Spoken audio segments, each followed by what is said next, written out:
who is the author of several books, but is probably best known for Nothing in This Book is True, but It's Exactly How Things Are, which is 300 pages covering a vast history of Atlantis, Lemuria, and more before Sumeria.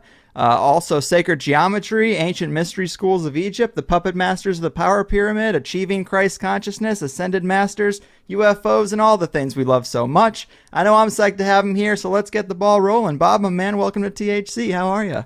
Boy, that's a lot of stuff to put into one book. It is, or one sentence. Yeah, really. You did a good job of getting it all out there, I got to tell you. I've had a lot of practice, but yeah. It's great to have you here, man. I really do enjoy the book.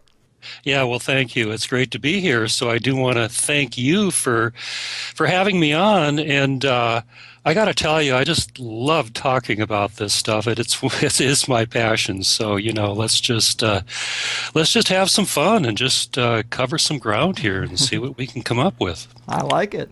So yeah, I thought the book was great. It covers a whole bunch of interesting threads connecting all those things I just mentioned. But because it is so expansive, I have to ask you, what was it that really got you walking this path? What really got you digging into this suppressed information?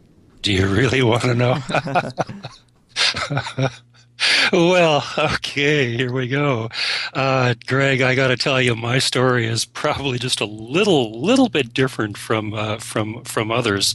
A bit unique, I'd say. I had a couple of things going for me, way back in the day. Number one, I had a burning desire, and the form that burning desire took, this is back in the 1970s, this goes back a while, is that I was a bowler. And I didn't want to be just any sort of a bowler. I wanted to not only be a professional bowler, but, to be able to make my living as a touring professional, which was a pretty tall order. So the burning desire, absolutely, not only was the entrance requirement there, but it's something that's continued absolutely to serve me. It's the entrance requirement, period. You want to go anywhere, you've got to have that burning desire. If you don't have it, you're going to stop. Mm-hmm. To make a long story short here, I discovered spiritual work, and when I did, it just began to truly resonate within me. But not just spiritual work. I mean, I wanted to, I just got to the point to where I wanted to lift all of the veils. Mm-hmm. And even though that initially was to help me to be a better bowler, by discovering ways, meditation, for example, to kind of calm myself down in pressure situations to enhance my ability to perform. It didn't take long before I started seeking spiritual work for its own sake. And one thing just leads to another. You've got that burning desire. You just want to know, well, where does it end? I tell you what, it hasn't ended yet. And I tell you, it makes life a lot of fun. And if you want to know something badly enough, the great thing I've discovered is that you don't even have to know what it is that you want to know. All you have to do is want it badly enough, and people will appear. They'll give you exactly what you need, and that's exactly what happened in my life, and it really, really began in the early 1990s. Initially, I learned about the Greys and the abductions and all of that, right. And all of the ufologists and what their take on, basically that not just the ET equation, but the secret government, and they're playing all of this, and one thing just kept leading to another one, and like I say, it hasn't stopped. Yeah, man, that's well said. You're right. There are so many different ways to get onto this road, but I'm always curious what breadcrumbs a person finds first, because it's just interesting. But the main reason we decided to talk today was to discuss this really expansive saga of humanity's history that you write about, because if it's true, it could give us a whole lot of insight into the present situation on Earth and fill in a lot of gaps where information just seems to be missing or suppressed. But it's a pretty epic story. I mean, where do we start with this thing, Bob? Well, I think you pretty much hit it when you said that we can't really know where we are today or where we're going until or unless we know where we've been. And, we have it, according to conventional wisdom anyway, that everything began about 3800 BC in Sumer and 500 years or so later in Egypt. And before that, there was nothing but hairy barbarians. And if that's true, the problem with that is that there's just a lot of things that don't fit very well. And of course, if it doesn't fit your agenda, you just kind of sweep it under the rug and pretend it's not there. You probably had a few guests who've talked a bit about that, and we could too. But we want to get into this history thing a little bit. But to give you some sense of what I mean, I will just submit right now that our planet, Mother Earth here, has a history that goes back at least 500 million years. And our history goes back a whole lot more than 6,000 years also. So we'll do our best to cover all of this. But let's just for a moment look at this 500 million year history of the planet, where we live on a planet, and for most of our history, that is Earth history, there have been beings here who have come from who knows where, and combined with other beings could be coming from anywhere, and create whole new life forms. That's the way it's done. ETs getting together and creating a new life form. That's how we were created. We'll get into that. And at the appropriate moment, they leave, and usually they don't leave any trace behind them. But we're talking about civilizations, probably most of whom are so far beyond where we are today that we can hardly even imagine. You've probably seen a few Star Trek episodes, Greg. Is that fair to say? That is fair to say. Yeah. Okay. Good. I knew I couldn't go wrong there. It's a pretty good guess. In the original series, there was one episode, one of my favorites. It was called, the heck was it called? Errand of Mercy or something like that, where the Enterprise went to a planet to warn the inhabitants that there was great danger facing them because the Klingons were about to come and take over. And of course, we all know how terrible the Klingons were, at least in the original series.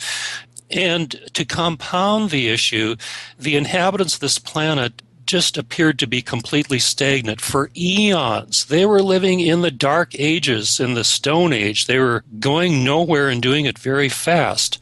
So they had no outward means of protecting themselves. And that's why Kirk and Spock came to warn them. Well, to cut to the quick here, in some of the closing scenes, what we discover is that the inhabitants of this planet were taking on humanoid form only for the convenience of their guests.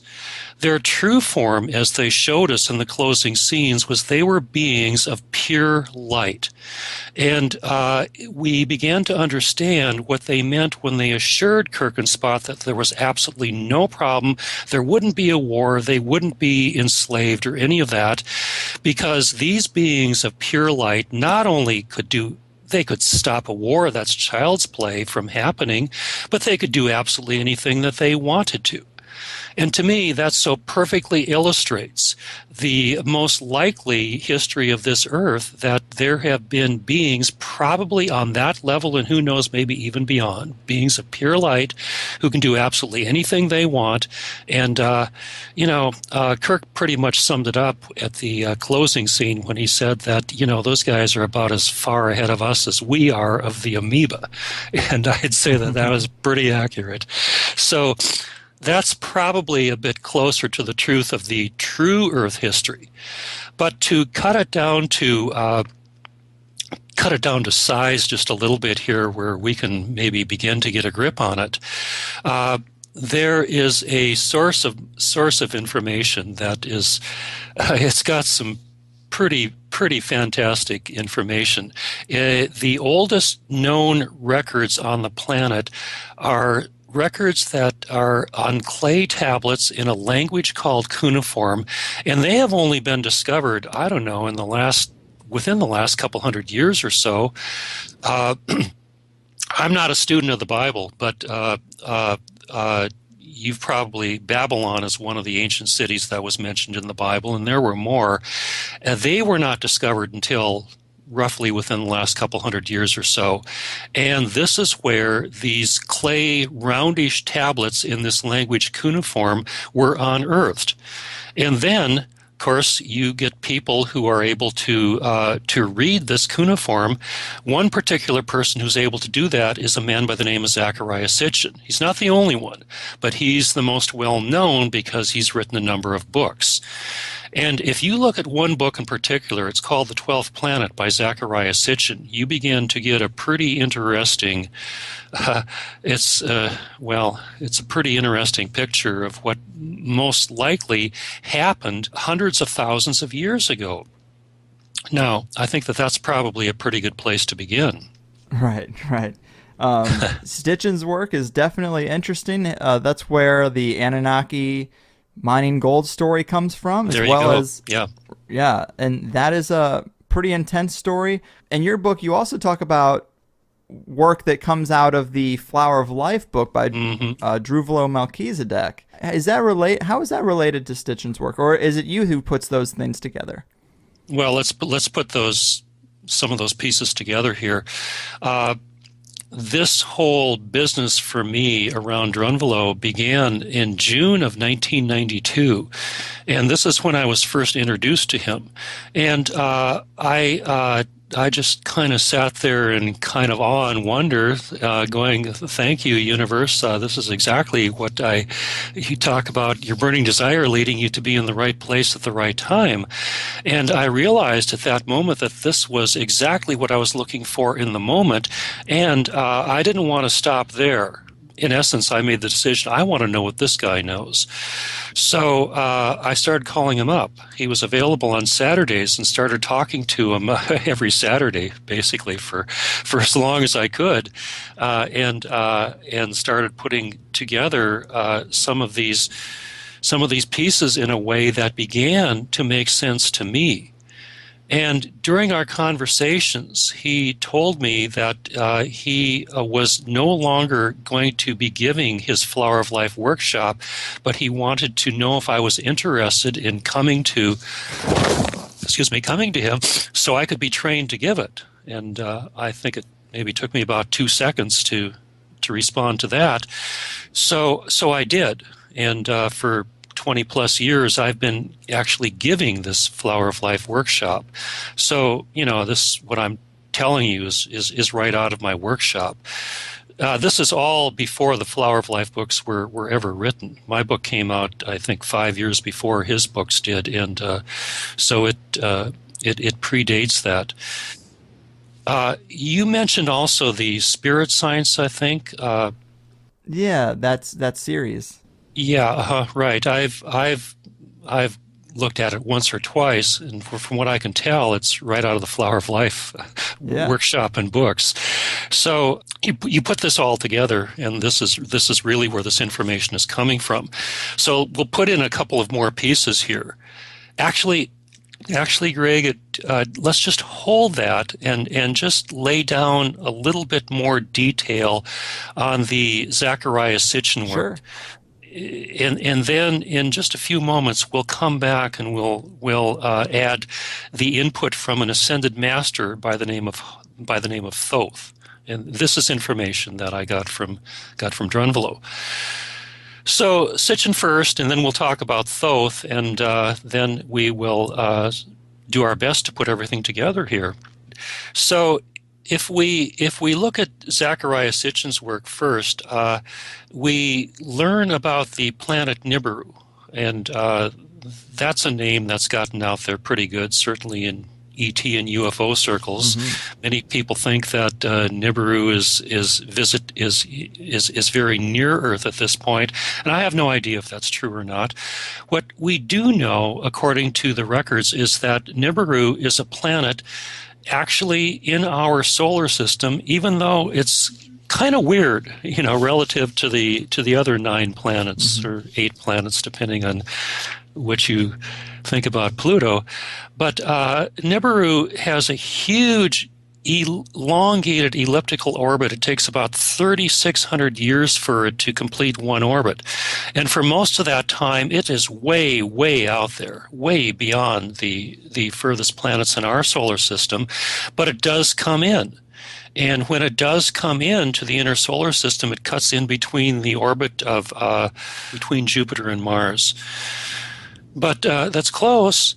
And when it does come in, it's a major event in the solar system.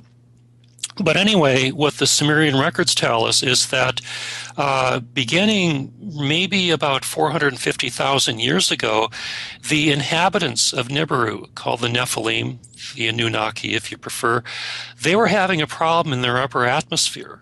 For them, it is a very serious problem because they need a greenhouse effect in order to keep the heat in.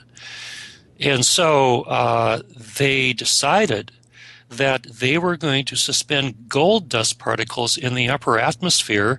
And after they had checked out all of the planets, they discovered that Earth was the best source of gold in the solar system. So they came here to mine gold. Now, these guys did have space travel, obviously, but it wasn't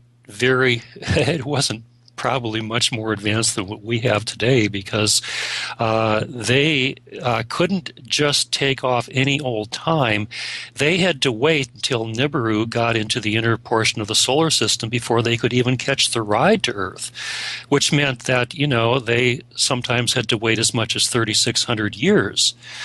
But evidently that was no problem, because these guys, a couple of things about them. First of all, they are just a bit taller than we are. They are between 10 and 16 feet tall. No kidding. Again, I'm not a student of the Bible, but the Bible does say there were giants on the earth back in the day, and that is quite true if we're to believe this information. But in addition to being giants relative to us, they also had a slightly longer lifespan. Try 360,000 years. So these guys came here to mine gold, and they brought roughly 1,000 people, maybe a little bit less with them. 12 of them were what we would call kind of like the bosses of the operation. About 600 of them were the gold miners, and about 300 of them or so stayed up on the ship to deal with operations up there. And for 150,000 years or so, these guys were digging and mining gold here in southern Africa. But after a while, they got tired. You probably would too. After, who knows, 100,000+ years of mining gold, and they decided that, hey, we don't want to do this anymore. So what they decided to do was to create a subservient race. And the purpose of that subservient race, a slave race, would be to do the gold mining for them. Well, guess what? That slave race turned out to be us. So, bad luck. This is right in the records. And you have to wonder a couple of things here. The first is that if you want to get as close as you possibly can to the truth, you got to go to the oldest source. And we're talking about the oldest known records on planet Earth. So this is it. This is what's available to us. Right. And the next question you might ask would be, well, would these guys have any reason to lie? And you got to wonder, well, what for? So, there's a pretty good probability that they were just giving straight and factual information as they knew it. And they talk about creating a subservient race to do their gold mining for them, and that race turned out to be us. So what they did, the Nephilim, and they took clay from the earth, they took blood from one of the primates, and they took sperm from the Nephilim, and they combined it together in their flasks and began the process of creating a new race. But this is where Thoth comes in. So we've talked about the Nephilim and their role in all of this. And you're right, we do need to bring Thoth into the picture. And because he's got information that, number one, fits perfectly. It's just almost too good to be true or a coincidence. So you put the two together and you start getting, if nothing else, a very interesting picture of what very likely happened. And Or maybe it didn't, who knows for sure. But Right. at the very least, it sure is fun to talk about and sure gives you at least an expanded possibility of what may have happened. I'd agree with that. A lot more interesting than considering that everything began 6,000 years ago, which just doesn't make sense at all. Um, I just have a wild idea, Greg. This 6,000 year beginning of everything, would it be okay if we just take a moment here and talk about that for a little bit? I mean, some of the stuff that doesn't fit is, it it's if you subscribe to everything beginning 3800 BC and nothing before that but hairy barbarians, there's just so many things that you don't know what to do with it. It's just so you ignore them, and Right. And we're really good at doing that. But I think that would be useful to just throw a couple things in there and just add that to the mix. Absolutely. We love to poke holes in the official story. It's definitely a staple of what we do. So by all means, yeah, this 6,000-year-old version of conventional history has a lot of flaws. Let's point some of those out, Bob. Yeah, let's do that. As if you'd say no. All right. So one fun place to look at is the Giza Plateau. Number one, if you take a look on the Giza Plateau at the Great Pyramid, and all the stories of, who created it, Khufu or Cheops or I don't know, because I don't pay any attention to that, and slaves and ramps and all the rest of that. The precision of that Great Pyramid is such that we don't have the technology to create a pyramid probably 1/3 the size of that today. So if we can't create even a miniature model of that today, you tell me how the heck slaves and ramps and whatever are going to create it a few thousand years ago. Right. Yeah, right. So good luck on that one.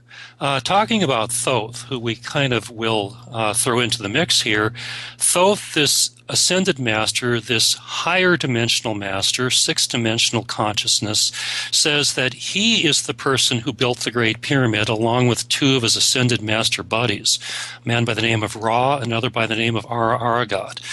It was done on the fourth dimensional level. He said it happened the entire construction in a period of 3 days, and furthermore, that it was built from the top down. And you can say, well, sure, tell me something else, but I'll come back and say, all right, that pyramid is accurate. It's accurate down to a single atom. It is absolutely, completely flawless. Right. And if he says he did it, I kind of tend to agree.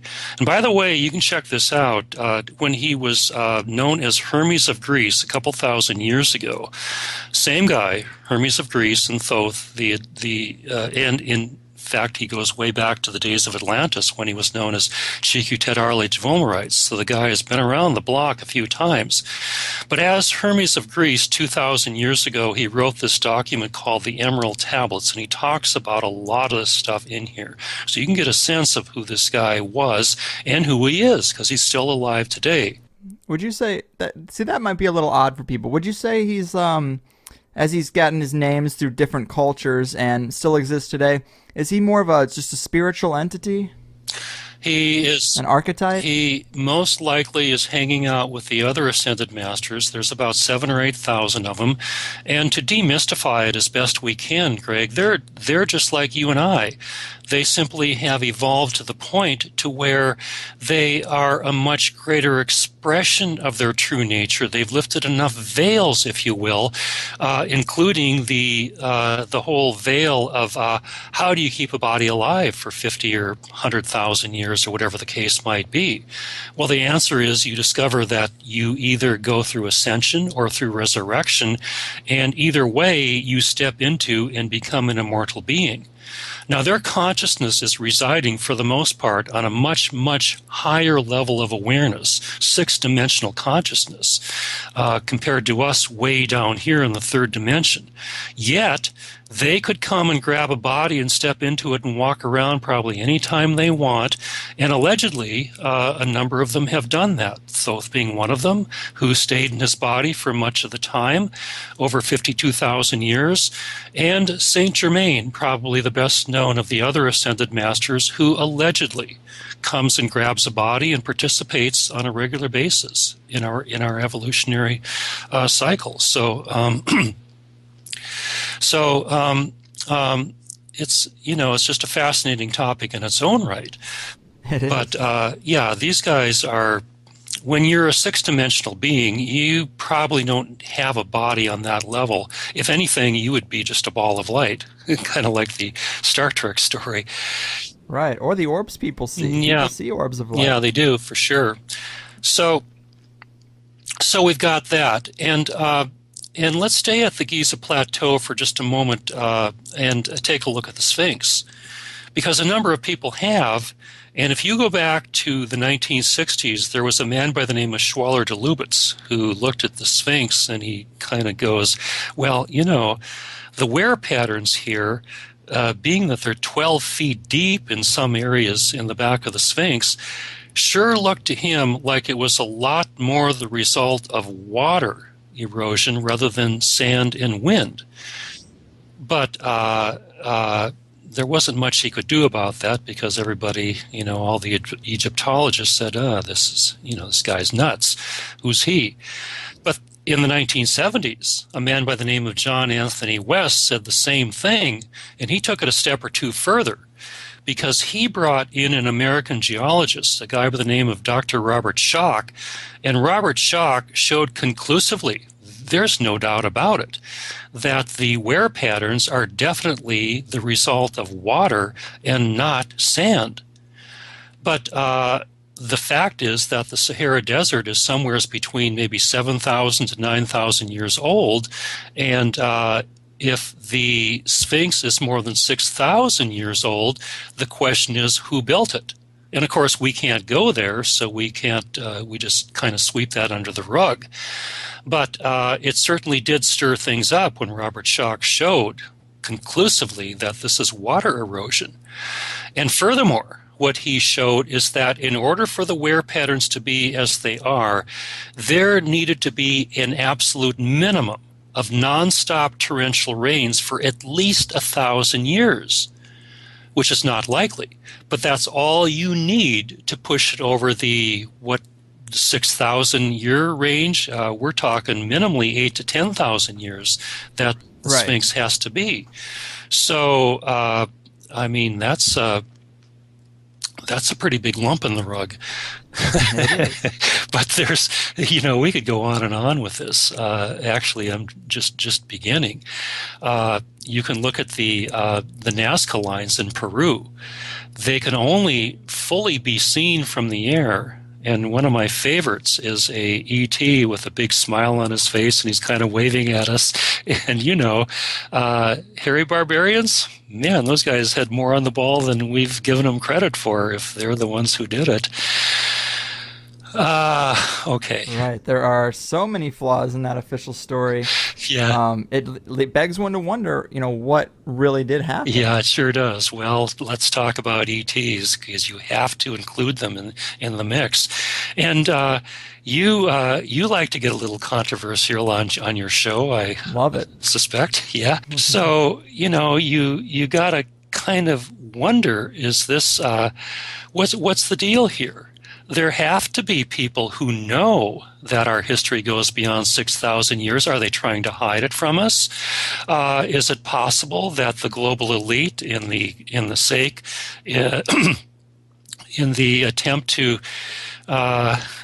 preserve their dominance over us, are doing everything they can to hoard the truth and keep it to themselves and to keep the masses in ignorance?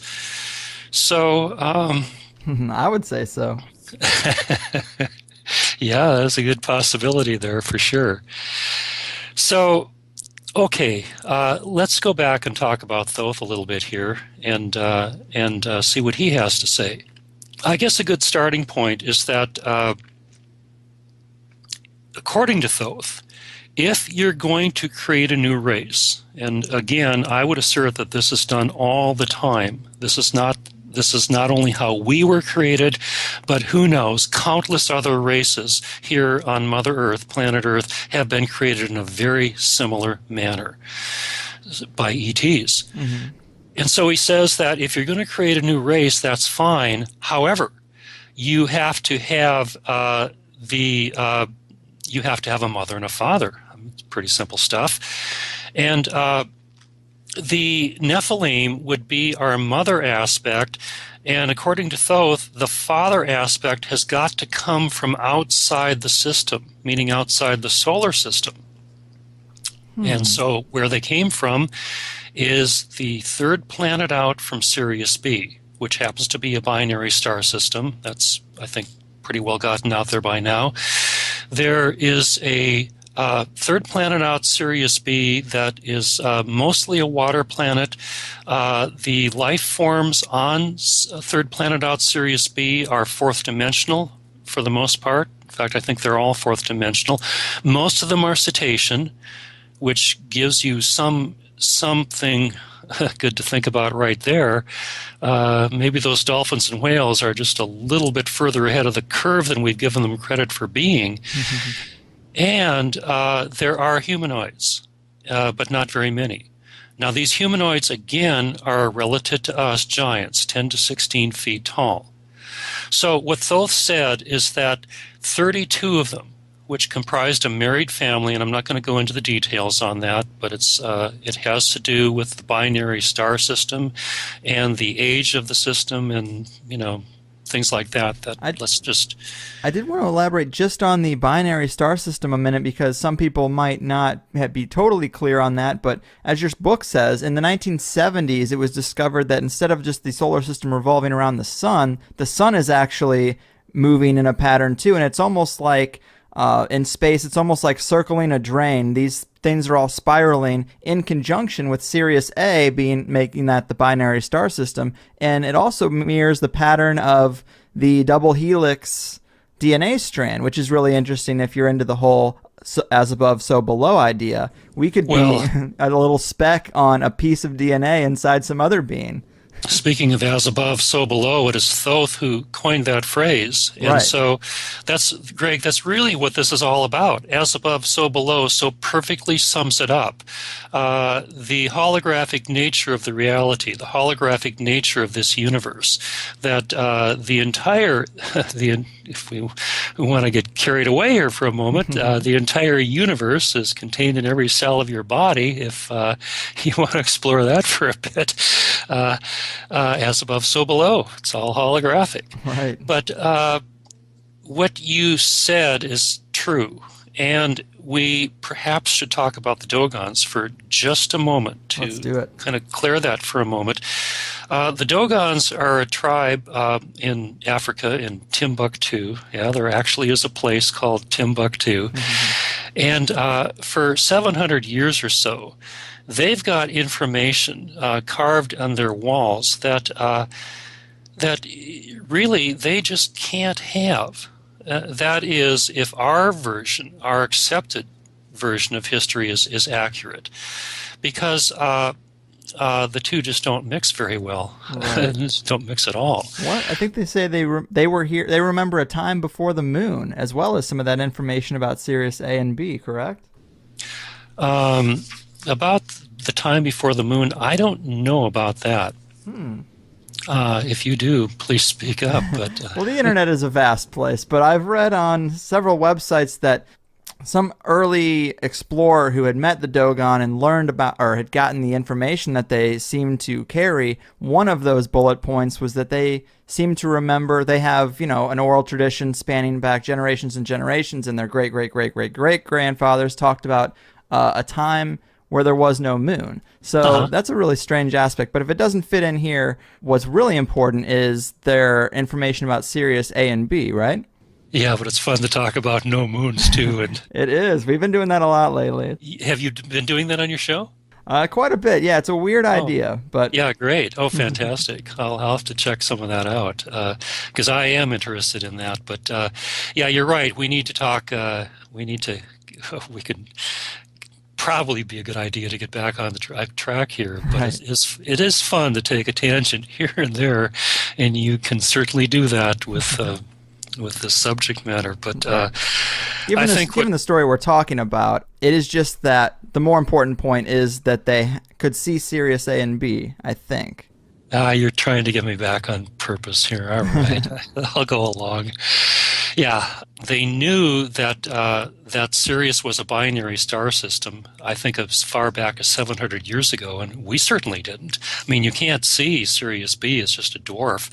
But they even said that the Sirius B rotated around Sirius A, the star that we do see, the brightest star in the night sky, about every 50 years.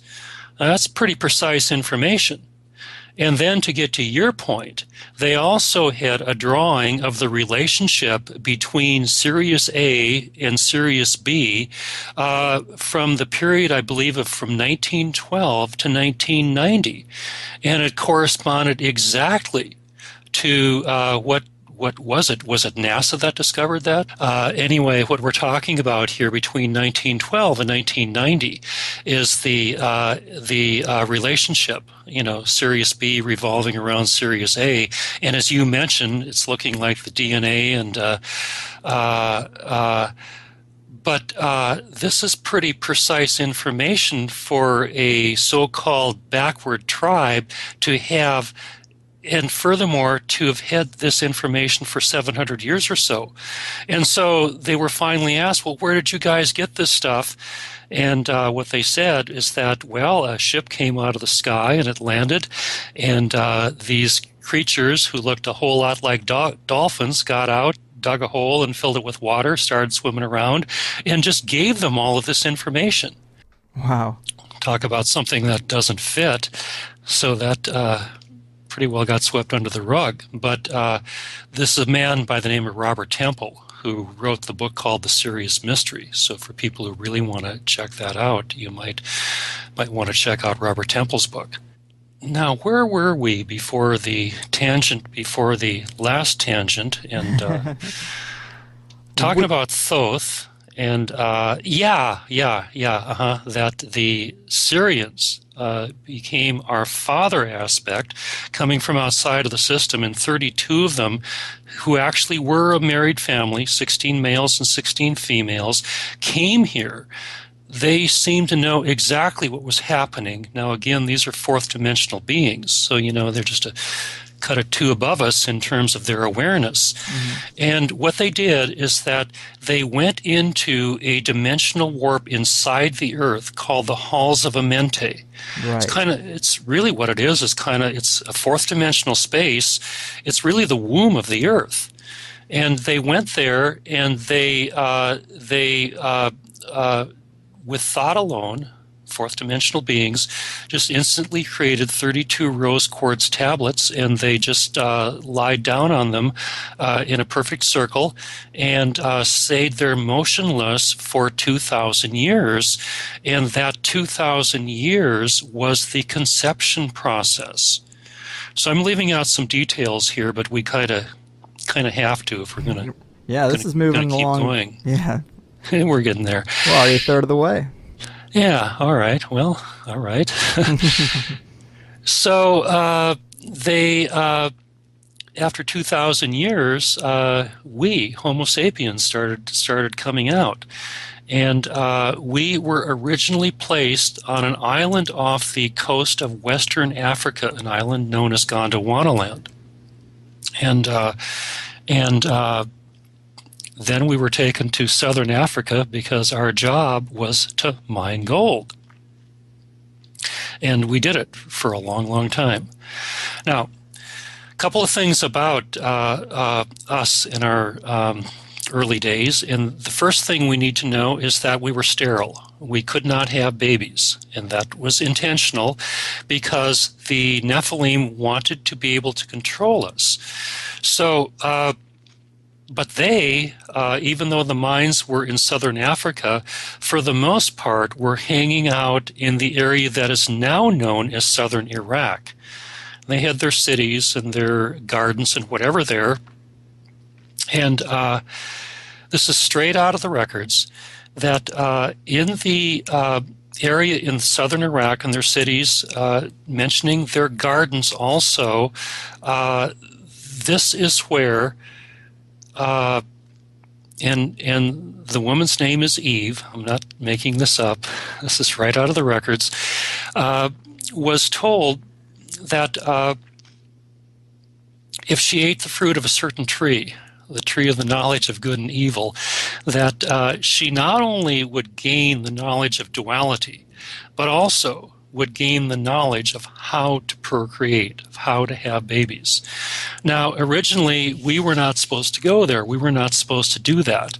But according to the records, one of the bosses, a guy by the name of Enlil, he was, I'm not sure if I'm pronouncing that right, Enlil, was one of the 12 bosses of the original Anunnaki.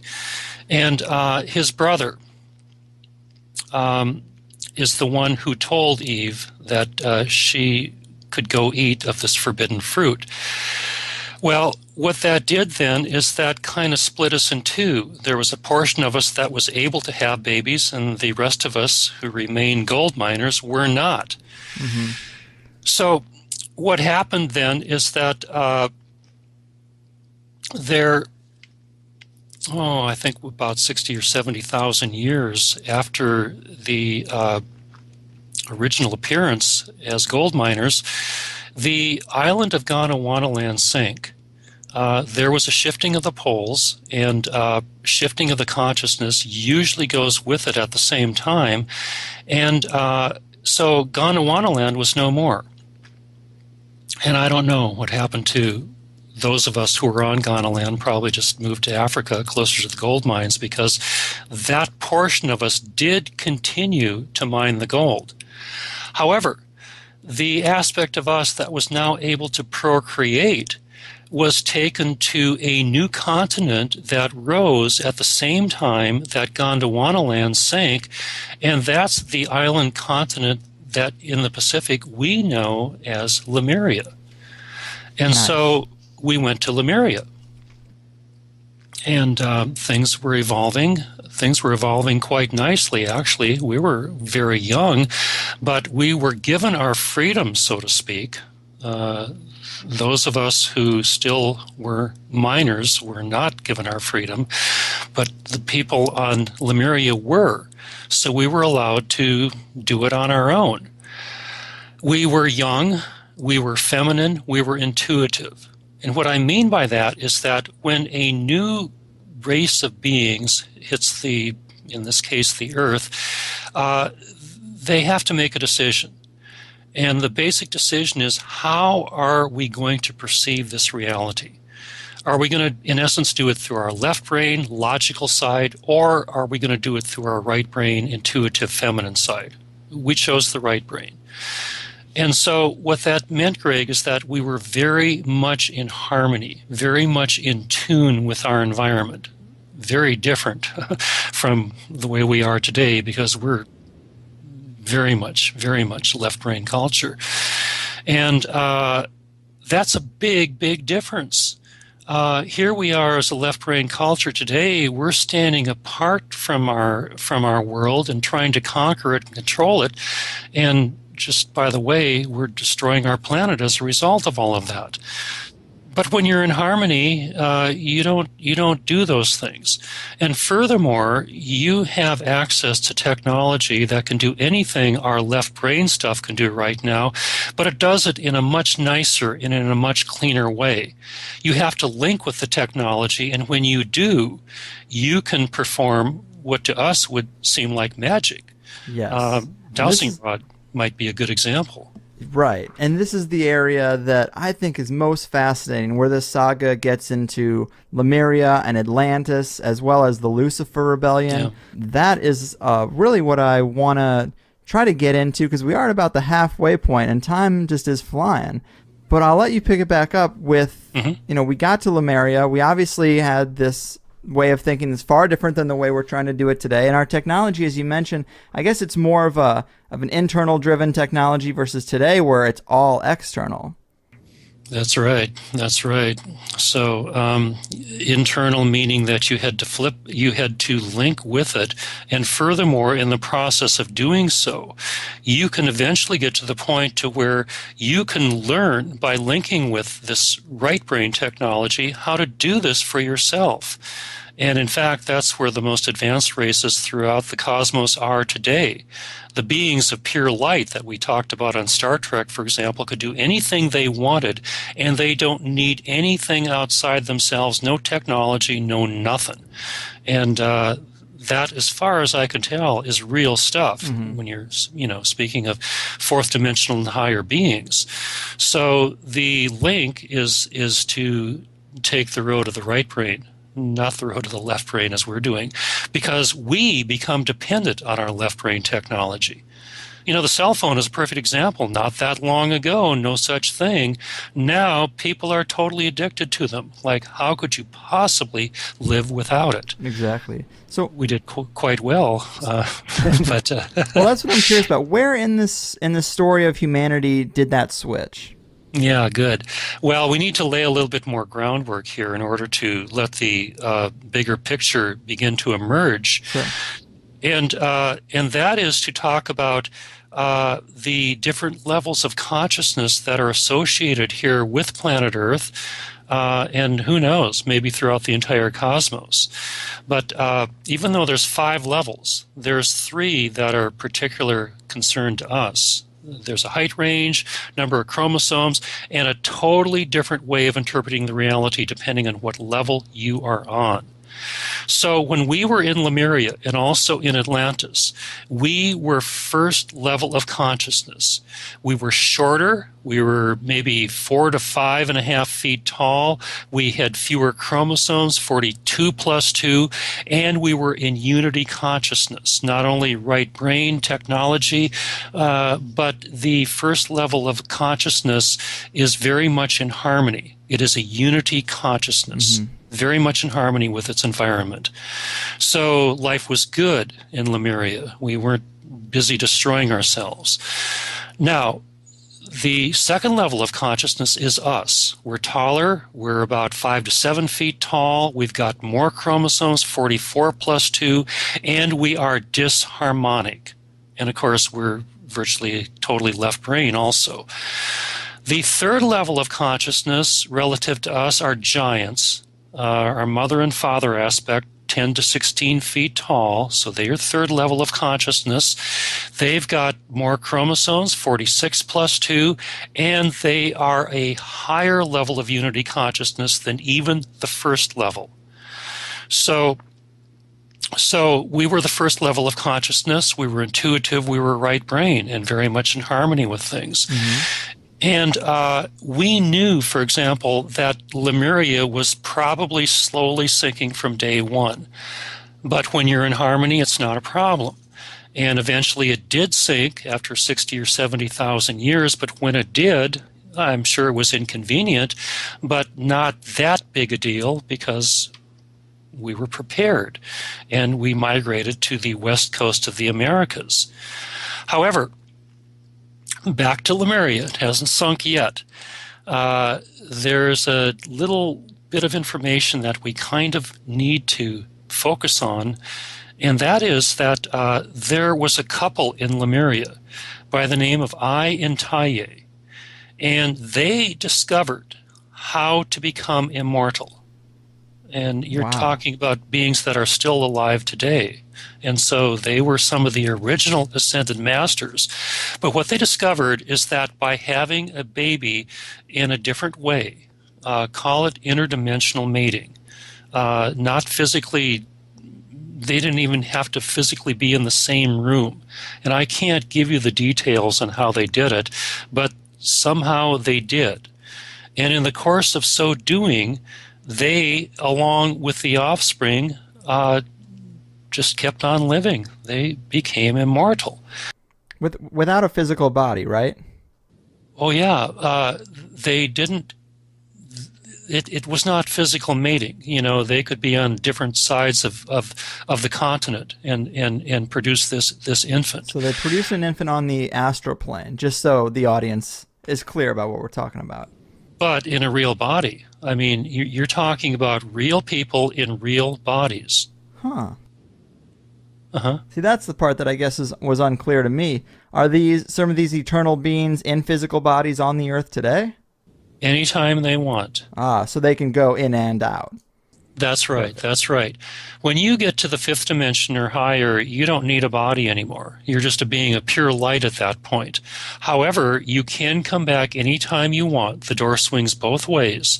And if you come back down to the third dimensional level, you can grab a third dimensional body, come out looking exactly like one of us. Nobody would know the difference unless probably you told them. And you could play the game of life on the third dimensional level for as long as you wanted. And anytime you wanted, you could also turn your body into a ball of light, leave this third dimensional reality, change your conscious wavelength, and reappear on the fourth, fifth, or sixth dimensional level, wherever you want to go.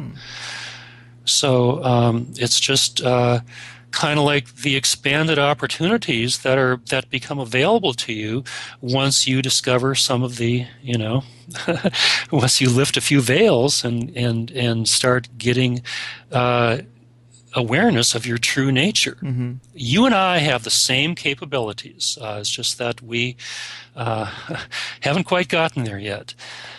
But it's real stuff. Yeah. So to get back on track, I guess, Lemuria was starting to sink. Yeah, and I and Taye, these immortal beings, opening up a school, a mystery school called the Nakal Mystery School, and the purpose of that school was to teach what they had learned, to teach immortality to any and others who were willing and interested. And in the course of about 1,000 years, they got about 1,000 graduates. 999 would be perhaps a more accurate number, because they not only the mother and father stepped into mortality, but also the child. So in threeness, they stepped into immortality, and they became the original ascended masters. But eventually then they had to move on, because Lemuria did sink. And move on they did. Even though the Lemurians moved to the west coast of the Americas, the Ascended Masters, who were also known as the Nakals, went to a new landmass that rose at the same time that Lemuria sank. Again, there was another shifting of the poles. Kind of just have to throw that out there without getting into why and how the poles shift. But evidently, the shifting of the poles is something that happens on a fairly, if not very regular basis. Roughly once every 13,000 years or so, there's a very good probability that there will be a shifting of the poles, and that means entire continents can rise or sink. And it means that very likely there will be also a corresponding shift in consciousness on the planet. And oftentimes we literally shift dimensional levels. So this is good stuff. Yes, it is. All right. So the Ascended Masters, about 1,000 of them from Lemuria, went to this newfound continent in the Atlantic, the continent that we know as Atlantis. And they set up shop. But they did not go to the main portion of the continent. Atlantis had the main landmass and some smaller islands surrounding it, maybe 7 or 8 or 9 islands, sum total. They went to a small island to the north, And according to the Emerald Tablets, they gave it a name, called it Undal, and oh boy, I don't know how much detail we can get into there, but over the course of probably a few to quite a few thousand years, they at the time were six-dimensional beings, and so they were able to do things that you and I, we can't even dream of.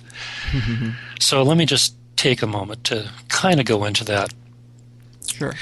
When they got to Undal, the first thing they did is they divided the island in half. They built a huge wall. I think it was 40 feet high and 20 feet wide. And half of the masters lived on the left side, half of the masters lived on the right side. The beings on the left side became the logical left brain thinkers. The ones on the right side became intuitive, and they stayed that way. They further subdivided the island by building a wall from east to west, so you've got 4 equal quadrants right now. What they were doing was duplicating the human brain, the way that we think. We have a left brain, logical side, we have a right brain, intuitive side, and even though the left brain is primarily logical, it does have an intuitive component to it. That would be the lower quadrant on the island here on Undal, and the same is true in reverse on the right side. So even though the right side is primarily intuitive and feminine, it does have a logical component to it. And to cut to the quick, this is what these guys were doing. They were duplicating the human brain, finally to the point to where the thing became alive. And at that point, and this took a few thousand years, but at that point they summoned the Lemurians from the west coast of the Americas to Atlantis. And because they were very intuitive, very much in tune with their reality, they didn't ask why or how or when, they just came. And they started creating 8 major centers, 8 major cities, if you will, on Atlantis. But to coincide with the nodes in the Tree of Life, if I'm not mistaken, right? Exactly, yeah. I wasn't going to go there because some people might wonder, well, what is the Tree of Life? It's a geometrical image, and we kind of have to have a visual to really be able to talk about that. Right. And we have gotten into sacred geometry a little bit before, so people are aware at least of the idea that there would be nodes on the planet or places where, high energy places on the planet, which are these 8 places we're discussing that these beings have kind of gone on the planet, right? Mm-hmm. Yeah, actually there were 2 more there to correspond, as you say, to the 10 points on the Tree of Life. But 2 of them initially were left vacant. In essence, our awareness, our level of awareness had only evolved to the point to where we didn't know how to fill in all 10 vacancies. We only were evolved enough to be able to fill in 8 of them. Right. And I have to stop and wonder there for a moment. Didn't these Nakal Mystery School members, the Ascended Masters, know that? Because this is where some trouble, big time trouble. Absolutely. This is my favorite part of the story. This is kind of the meat that I wanted to tackle, was what happened with these two nodes. They apparently attracted some outsiders, and that's kind of the area that I think is most interesting, that we don't hear about that much in this ancient history. Yeah, they not only apparently did, they definitely did. And so 2 ET races came in. The first race, and this is a big deal to understand, because they were the Hebrews, and they did come with permission. Now, that's the important part right there, as far as I'm concerned. According to Thoth, the Hebrews were a race of beings that in some ways were far more advanced than we were. But in other ways, they He said they were like a kid who failed the grade, and they had to come back and repeat it. And reminds me in grade school, we actually did have one kid who had to come back and repeat the grade. And he wasn't a total dunce, you know. He'd been there and done that. He retained some of it. So in some ways, they were more advanced than we were, but in other ways, they had screwed up horribly. Right. And sounds like the elite. It kind of does. So they had to come back. They had to come back to square one and just start over again. And they did. So they came back here and became and merged with us, and they were different, but they were not really a problem. The 10th group, this is the problem. This is a race of beings that came from Mars.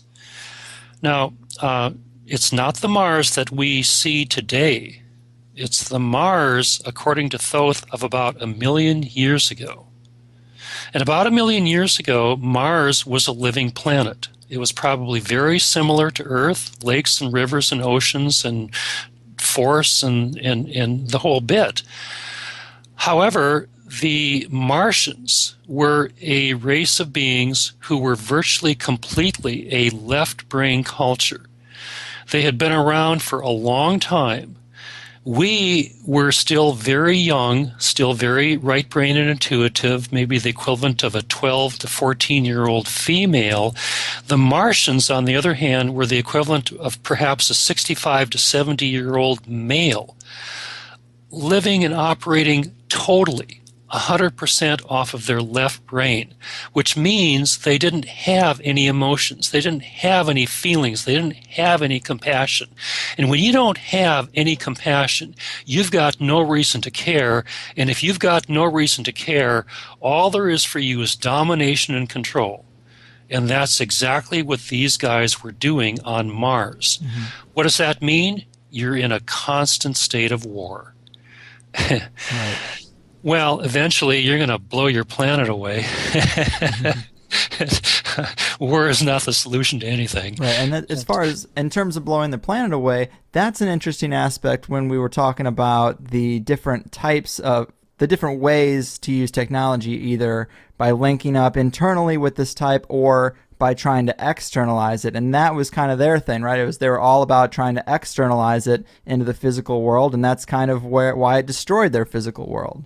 There you go. If you don't have any compassion, if you don't have any emotions, you have severed yourself. You have cut yourself off from this reality, because the way we link with this reality is through our feelings, through our senses. It's not, life is not a logical process.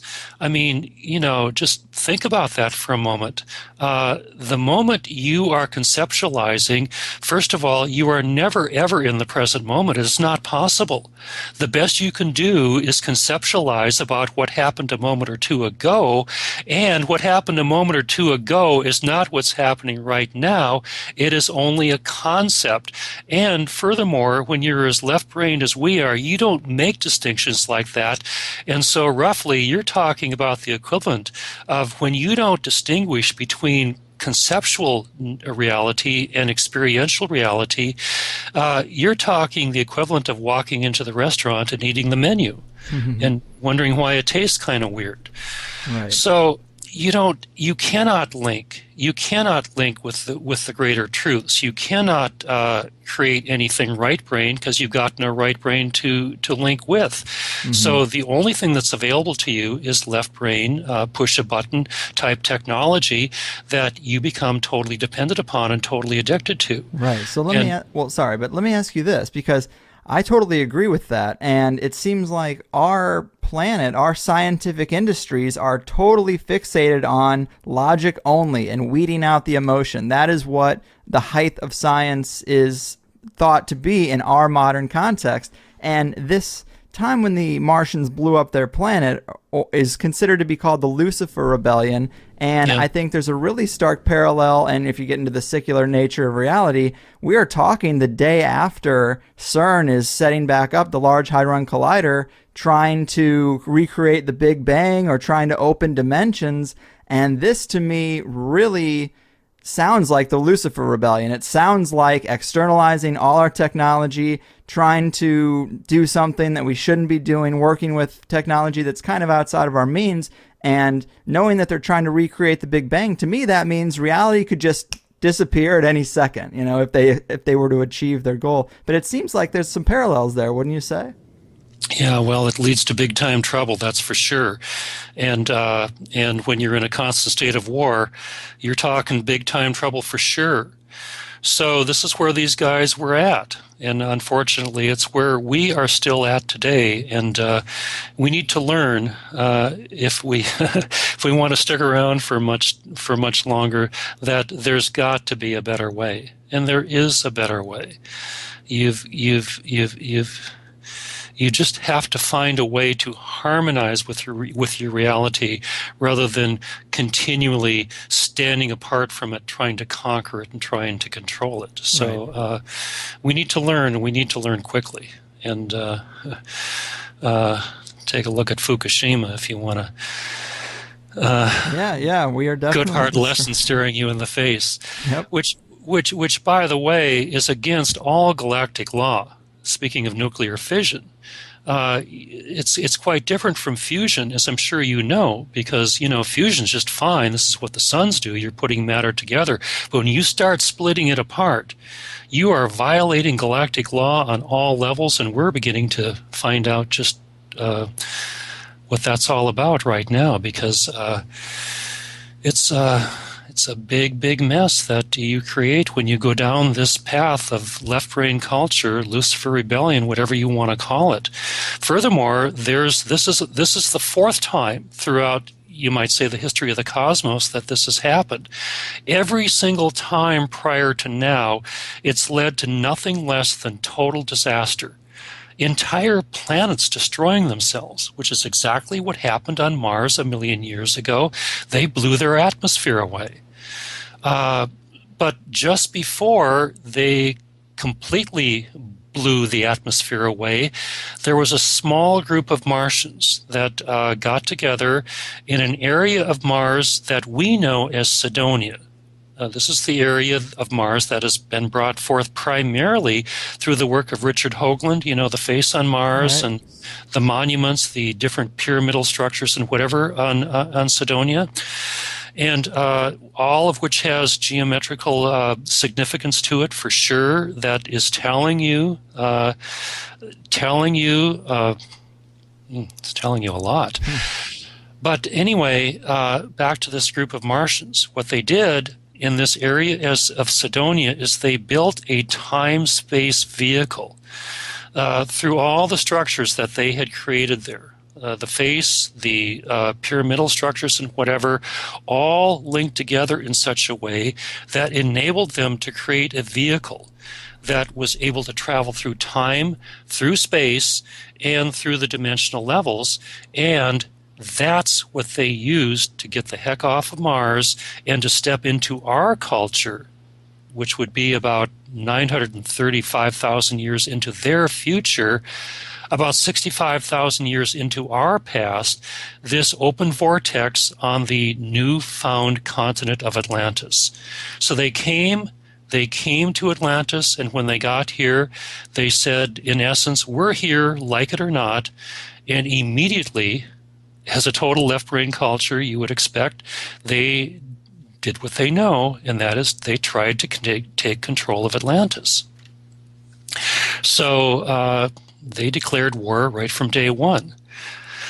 However, they did not succeed in their attempted takeover. There were too few of them or whatever. And so, you've got a pretty strange situation here. You got a 70-year-old man trying to understand and get along with a 14-year-old female. And it didn't work too well. Not unless you're in those pedophilia rings. Yeah, well... Which we aren't. But we know at the top of the pyramid, they definitely make the rounds. They do. And, the Martians, in essence, raped us, is what they did. Because even though they couldn't take over overtly, they eventually did covertly. And for 50,000 years, you're looking at really a bad marriage that just didn't work very well. But behind the scenes, the Martians had just, taken over. They took over whatever was there, the banking, the government, you name it. They were controlling behind the scenes. Mm-hmm. Which, as far as I can tell, if you want to know where the secret government, the Illuminati, actually came from, yes, what better place to look than to the Martians stepping into Atlantis? Total left-brain culture, taken control of everything behind the scenes. Kind of a familiar-sounding story. Right. So you've got, for 50,000 years, things not working as well as certainly we would like, the Lemurian aspect of us. About 16,000 years ago, there was a comet that was coming in, and we in Atlantis had technology that was probably significantly more advanced than what we have today, based on crystals, and not only could we track that comet coming in, but we also had the technological ability to take that and blow that sucker out of the sky. And that is exactly what the Martians argued for.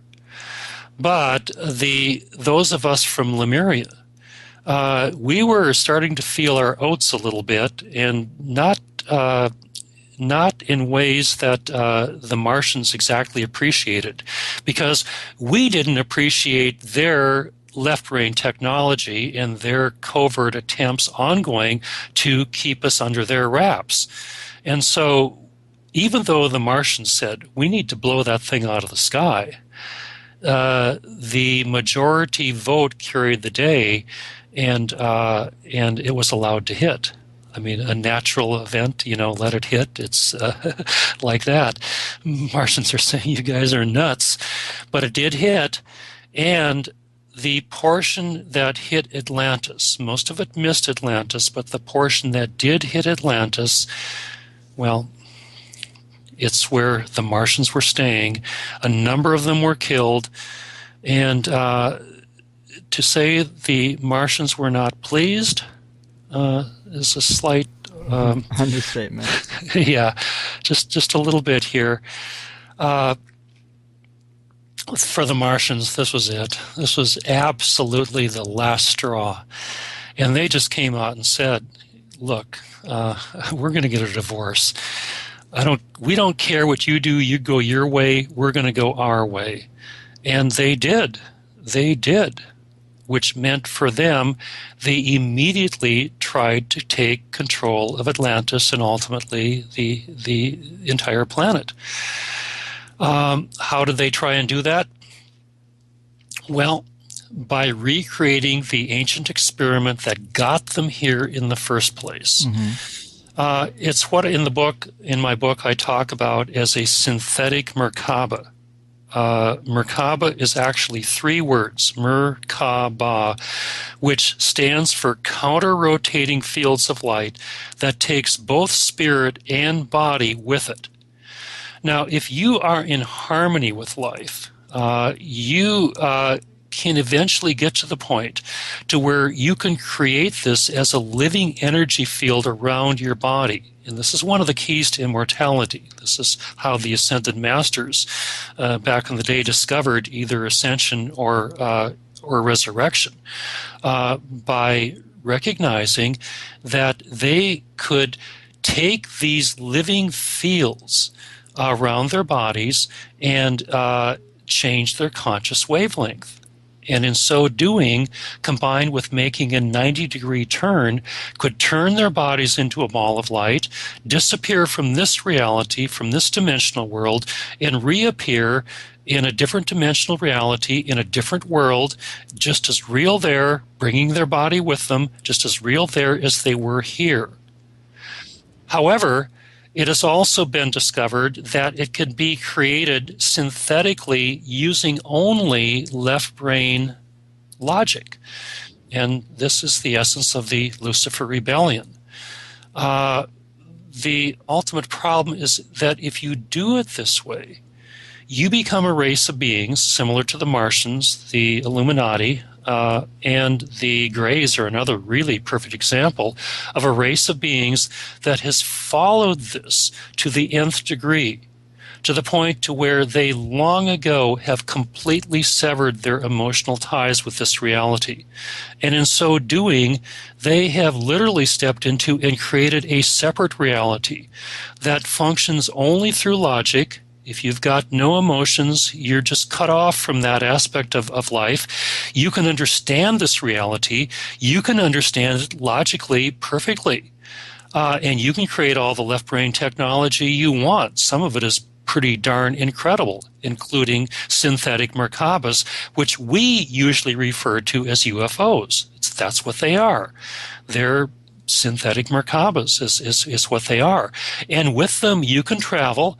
You can do your conscious wavelength change, travel through time, through space, through dimensional levels, and do most anything that a living energy field, Merkaba field, would do. But there are some rather significant limitations, not the least of which is that you are living in a separate reality. You are living life conceptually. You are cut off from what's really so in the universal scheme of things. Right. So you could say that basically any type of external technology is inferior to the internal. Kind of like if people are trying to make progress, a lot of times we'll have spiritual people talk about the internal path and always looking inside to fix things, because you can't change your external world, but you can your internal. So I think that's interesting, because today in the modern world, if we're trying to determine where we're going, it seems like we're sacrificing the internal changes that we should be making for external solutions. Yeah, this might be kind of hard for some people to hear, but nonetheless, it is absolutely true.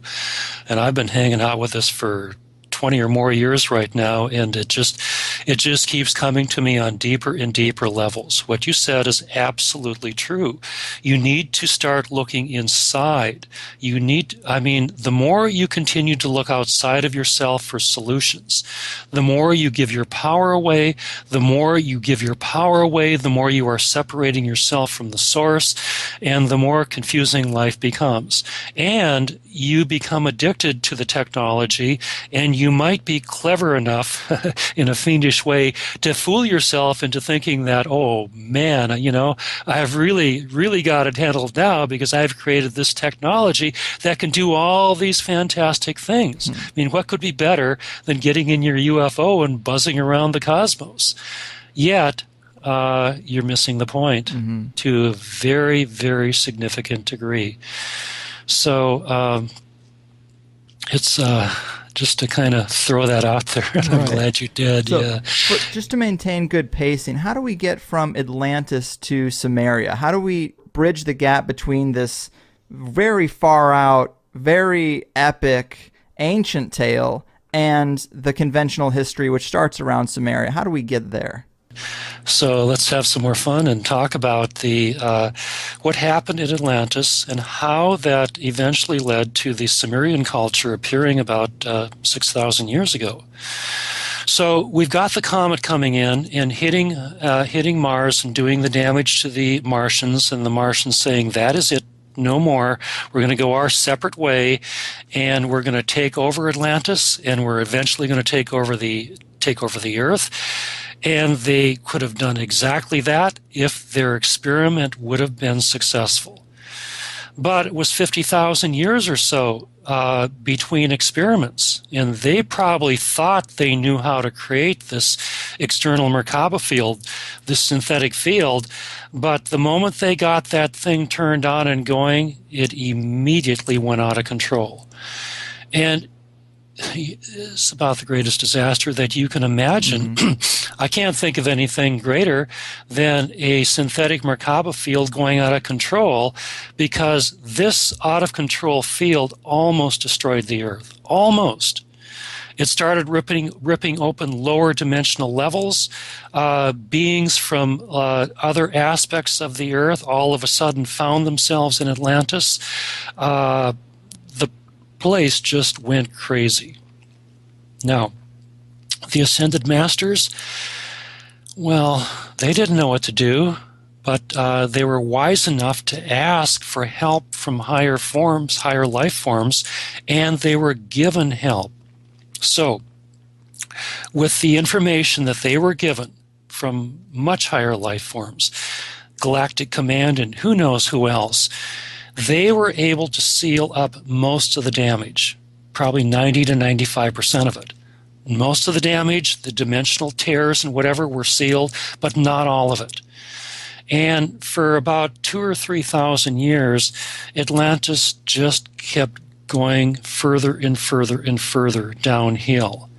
And it was becoming very, very obvious that at about, well, this is 16,000 years ago that this happened.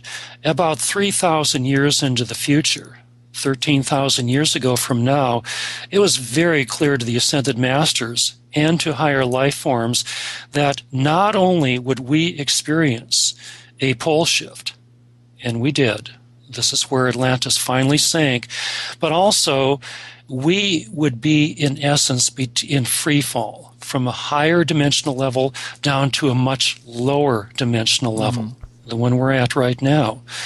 So at the time, we were in Atlantis on the fourth dimension. And so in many ways, we were significantly more advanced than we are right now. We had an interpretation of that reality that you can't even begin to talk about on the third dimensional level. So, in spite of the Martians, life was still good. That is until all of this hell started breaking loose. All right. So, 13,000 years ago, the poles were going to shift and we were going to fall to a much lower dimensional level, all as part of the price that we paid for this incredible abuse of technology. Which the archaeological record kind of backs that up, that 13,000 years ago was a massive upheaval. That's for sure, the flood and all of that. About 200 years before the shifting of the poles, the shifting of the axis, Thoth, along with Ra and Aragat, two other Ascended Masters, went to Egypt. And at the time, it wasn't a desert; it was a tropical forest. And they went to the Giza Plateau, and they went to a very specific spot there. They dug a hole about a mile deep and lined it with bricks. Now, just by thinking the thought, six-dimensional beings, you don't need a shovel. You just think the thought, there's your hole, and here it is lined with bricks. The reason they did this is because there was an axis point coming out at this very point where they dug the hole. An axis point that served as the North Pole at the time for the grid that eventually would lead us into this higher level of unity consciousness, this third level of awareness that we briefly talked about a while back. But this grid was going to be destroyed 200 years into the future. It would not survive this dimensional freefall. Kind of need to explain that for just a little bit here. What I mean by a grid is that in order for a species to exist on our planet, there needs to be a corresponding electromagnetic energy field that encircles the entire globe. Usually it's about 60 miles above the Earth. It's electromagnetic in nature. It has very specific geometry associated with it, and it encircles the entire globe, and you cannot exist without it. So whether you are a frog or a dog or a cat or a human being, you have to have a corresponding grid or an energy field in order for you to exist. And you have to have, if you are a human being, given that we at the time were on the first level of consciousness, a grid or an energy field for that level, you also had to have a grid for the next step, the second level, which is where we're at today, and you also at the time had a energy field or a grid for the third level, because the Ascended Masters had, for the most part, stepped into this level, and this third level of higher level of unity consciousness, this grid was beginning to function, but it would not survive the dimensional freefall. Does that make enough sense? I would say so. I would say Okay. that's enough context. Okay, so let's continue then. The reason they went to this point and dug this hole and aligned with this axis point is because this is consistent with what they were given from higher life forms. Albert Einstein, good old Uncle Albert, I like to quote him whenever I can. And one of my favorite sayings is that from Einstein is that you cannot solve your problems with the current level of awareness that created them. You got to find a way to step above and beyond it if you want to solve your problems, which makes perfect sense.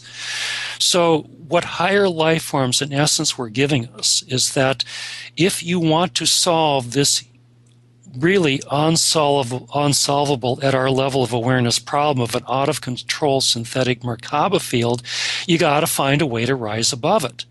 And rising above it means that you have to, as a species, find a way to get to this third level of awareness, this higher level of unity consciousness. At that level of awareness, you can solve your problems probably as simply as just by thinking the thought. Bingo. It's solved. But you have to have a grid that will enable you to get there.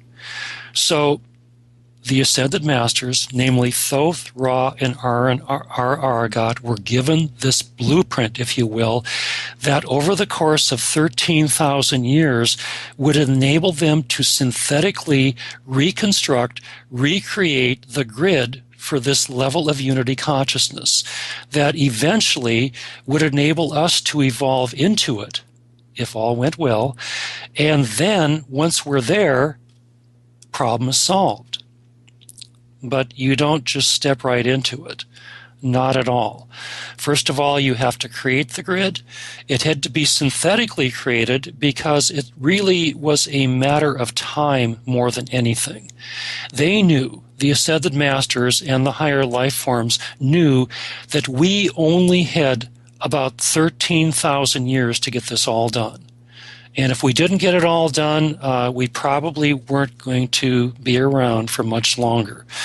Because in order to get from the first to the third level of consciousness, from the lower to the higher level of unity, now again, we were in the first level back in Atlantis, we were in unity, but we had to get to the third level, is higher level of unity consciousness, but you can't just go from one to the other.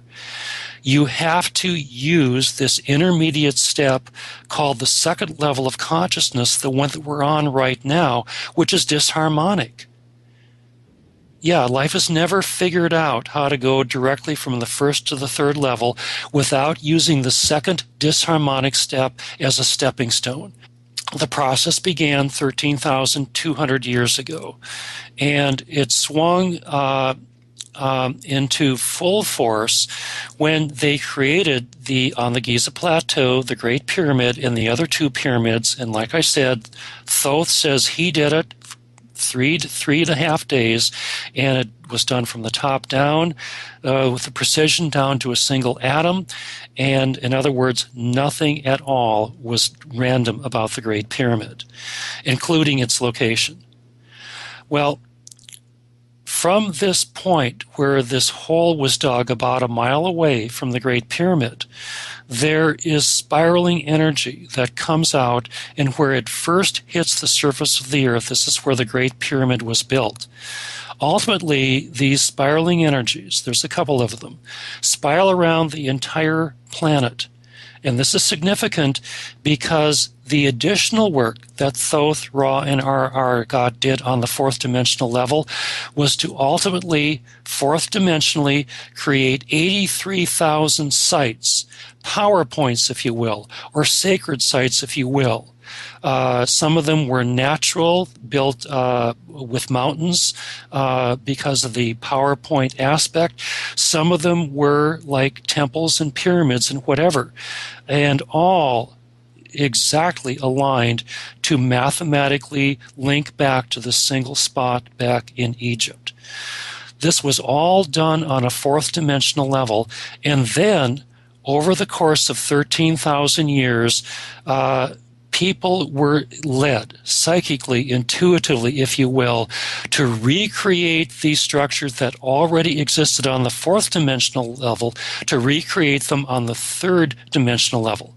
So the Mayans, for example, in their construction of Chichen Itza, to give a very specific example, a third dimensional pyramid, were intuitively guided. The ascended masters were guiding them, essentially giving the blueprint. Will you please build this structure right here and exactly in this manner? And the pyramid that we know as Chichen Itza, to give an exact example. Okay, so this is how, over the course of 13,000 years, what already was created on the fourth dimensional level was slowly but surely recreated on the third dimensional level. Every single one of these buildings, these structures, these pyramids, these churches, whatever, can be mathematically delineated back to this single spot in Egypt.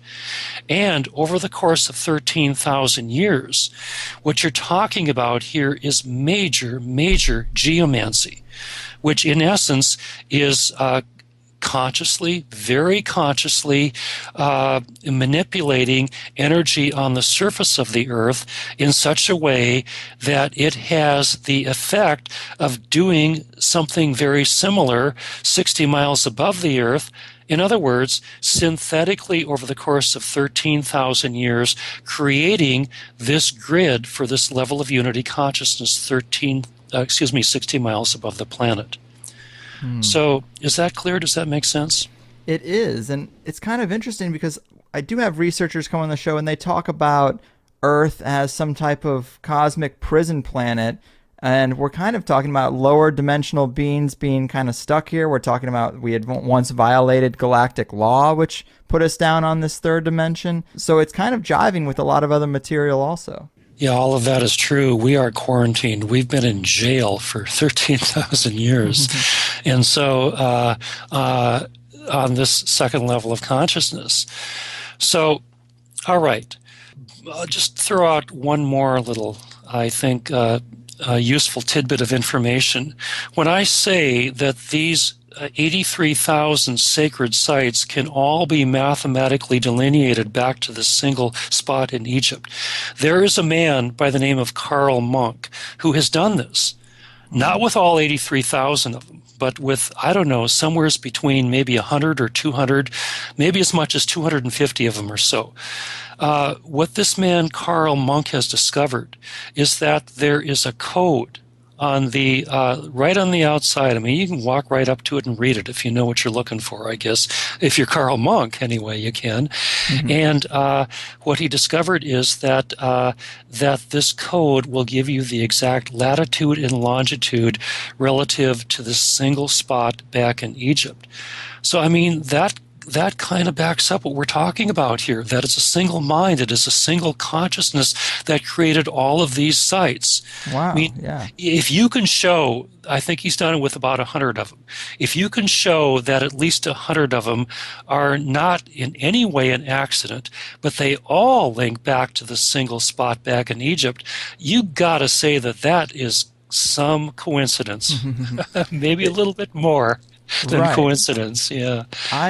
When I first heard the story, I thought it was very far out because I don't experience a lot of energetic effects in my personal life, but I love to see other things come out and they kind of validate the story, something like Karl Monk's work. You know, that would be one example, but I do love to see that because it makes a story that seems really far-fetched. It kind of brings it down to, well, maybe it might be worth considering. Yeah, it does kind of tax you a little bit, but I don't know. I've got to say that for myself, at least, I just relied from day one when I first started hearing about this. I just relied on my intuition, and it just kept giving me a strong yes. Keep going. There's something going on here. So I spared myself of trying to prove it logically, but I sure was glad to hear that Karl Monk has done a lot of the groundwork for us. And it just, I mean, these pieces just fit together so well that you kind of have to conclude that there might be something going on here. Very, very much so.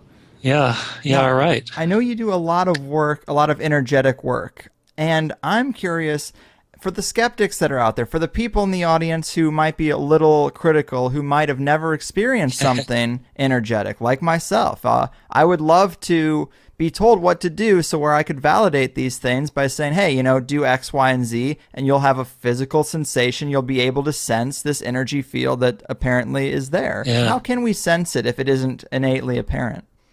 Well, one of the keys is through your breath, and I've been teaching breath work for a long time now, and I can if we were to take a little bit of time together, I could show you that you have so much power, so much energetic healing power contained in just your breath, that what I've discovered throughout the years is that contained within you. And here again, this is a function of looking inside of yourself, not externally, not to doctors or to other so-called authority figures who don't heal you in the first place.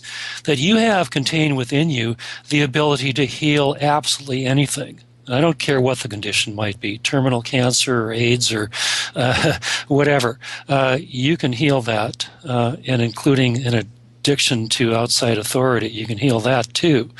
So that's just one example of what you can discover as a result of going within you. And for a person who is skeptical, actually, I've got to put myself in that category too. I don't just blindly believe any and all of this, although it might sound that way. Well, you've had experiences that corroborate it for you. Yeah, exactly. I set out to do exactly that to whatever degree I can.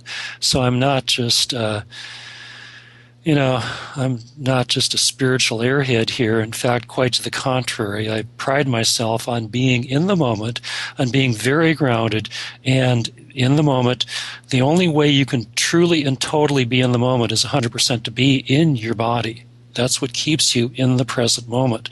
So I'm not, according as I see it, an airhead at all. I'm practical and grounded, and just in case, I titled my book, "Nothing in this book is true, but it's exactly how things are." So, it kind of gives me a little liberty to talk about this stuff. It does. Yeah. Yeah, well, let's tie some pieces together here. Let's see if we can establish now the link between the fall of Atlantis and the establishment of Sumerian culture a few thousand years into the future. So I think we've laid enough groundwork. We talked about then how 13,000 years later, this grid was established, and by the way, it's up there, it's alive, and it's well, and it's functioning, and it is the vehicle that will enable us at some point to move into this higher level of unity consciousness. And man, if we get to that point, life is really going to be fun, I got to tell you. Because there's not too many veils left to lift at that point. Mm-hmm. You are aware at that point of your relationship between your thoughts and your feelings and how you are unerringly creating this reality, literally all the way out to the most distant stars. And life has got to be, if it's not an exciting adventure now, it certainly will be at that point. However, the best way to get from here to there is to enjoy the moment. It's the only way, in fact. So be here now. That's the key. Now, how do we get from Atlantis to Sumer? Well, all right. Eventually, 13,000 years ago, everything did fall apart. I mean, if you're an Atlantean at least. Atlantis sank. And this happened in the space of about 20 hours, where no more Atlantis. It's at the bottom of the ocean. And furthermore, we are in dimensional freefall. So what the Ascended Masters did, and by the way, there were about 1,600 of them by now. the original 1,000 and about 600 more who went through ascension in the time of Atlantis.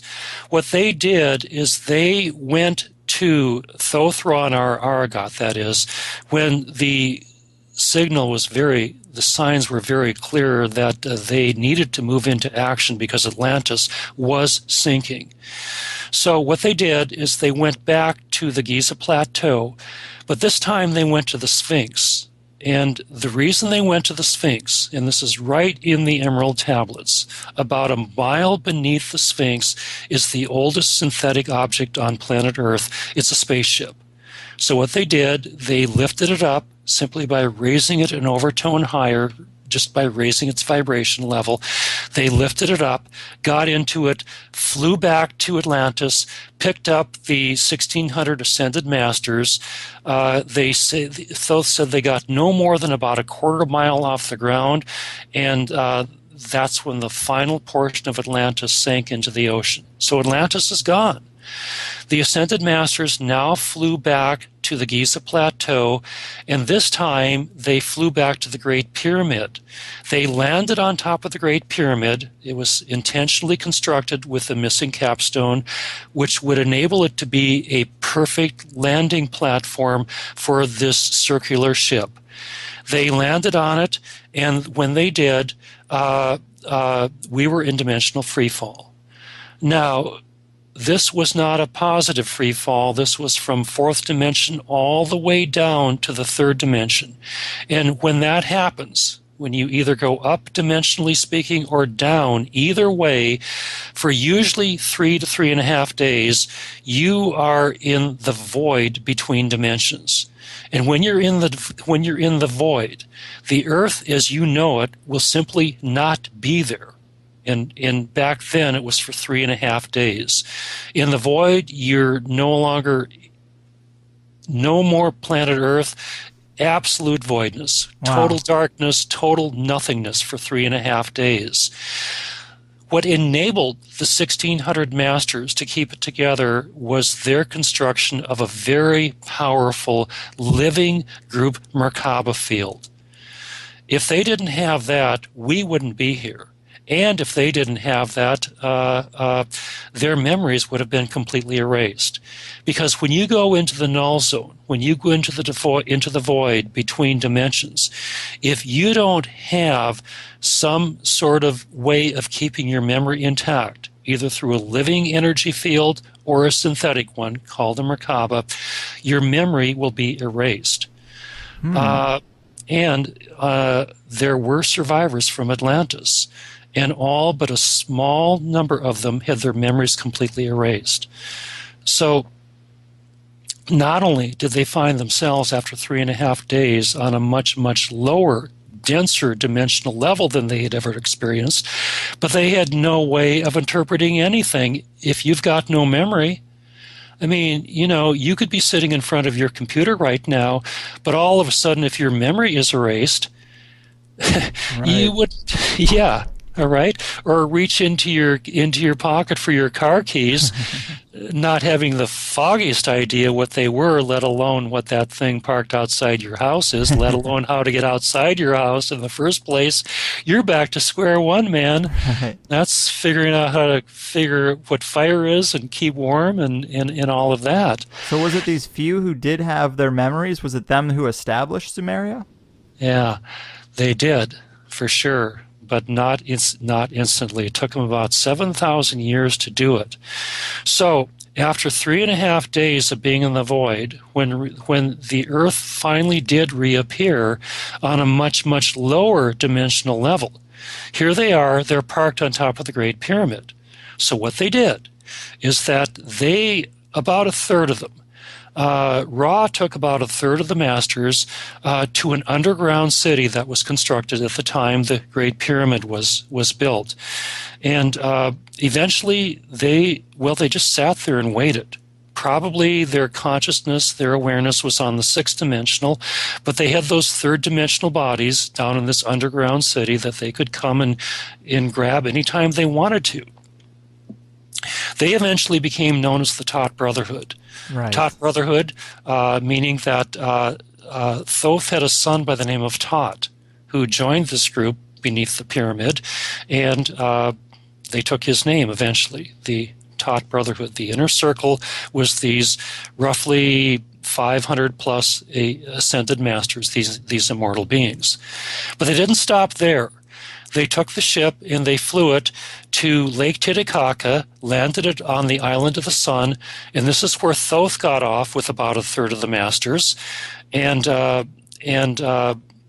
then they flew to the Himalayas, where the remaining masters, all but 7 of them, got off. And 7 of them that stayed on the ship flew back to the Sphinx and put the Sphinx back about a mile below the Sphinx, and it's stayed there for 13,000 years. Well, nothing these guys did was arbitrary. What they were doing was beginning the process, if you will, of reseeding the human race. So, starting at square one, you had, in addition to the masters, there was a small group that we know as the Mayans, who evidently were able to keep their memories intact. And the only way they could have done that was through a living Merkaba field. So they resettled in Guatemala, in the Yucatan, and they linked up with Thoth in the island of the sun in Lake Titicaca area. Well, very patiently, this seed group waited for about 7,000 years. They had to wait for at least that long before the survivors of Atlantis could even evolve to the point to where they could even begin to absorb the lost information of Atlantis. But when it was finally thought that it was okay to proceed, let's put it that way, the Tot Brotherhood, that had been patiently waiting underneath the Great Pyramid for about 7,000 years, in combination with the Nephilim, our mother aspect, up in the area that we now know as southern Iraq.